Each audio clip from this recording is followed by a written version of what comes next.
We are in for another uncomfortable day here in Starkville. You'll notice the temperature is in the mid-70s, but look at that humidity, 100%. It's just going to feel awful outside. So typical day here in Starkville and just in Mississippi in general, that humidity always getting to us. Now, temperatures, like I said, in the mid-70s, possibly high 60s, but that humidity is really going to be that factor there. Just looking at a very, very uncomfortable day, wear loose clothing, but our actual cloud cover here is very spotty, you'll notice, and that's not going to change that much over the course of the day.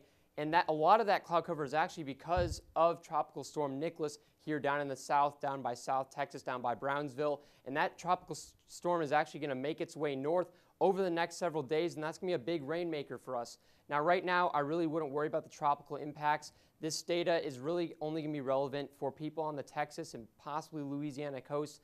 But as that storm makes its way north, it's going to make an eastward shift, and that's going to be key because that's going to bring us some rain later in the week. And just kind of looking at that timing, you'll notice Monday, we're kind of 10 a.m. A lot of the rain is down here, down in South Texas.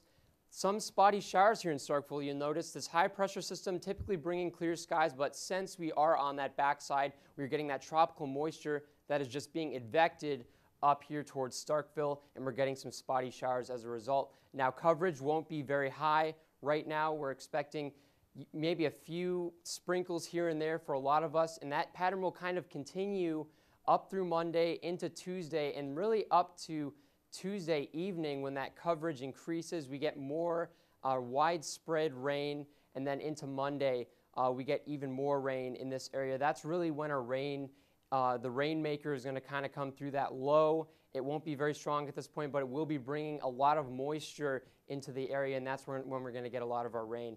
Now, as for today, it's going to be hot just as it is now. It will be hotter just temperature-wise, but that humidity will remain the same, so it's going to be even more uncomfortable. Obviously, stay indoors if you don't want to be out there too long. And then tonight, we're going to drop down into the 70s. Not as cool. That humidity is still there, and that really is going to be a trend for the rest of the week. I mean, just looking at these temperatures, it's going to drop down to the high 70s, low 80s. Wednesday and Thursday, that will be a little bit more comfortable because that rain's providing that nice cooling effect. But overall, it's just going to be in the high 80s for most of the week. Lots of humidity. It's going to be very rainy outside, and that may make things somewhat worse here in Starkville.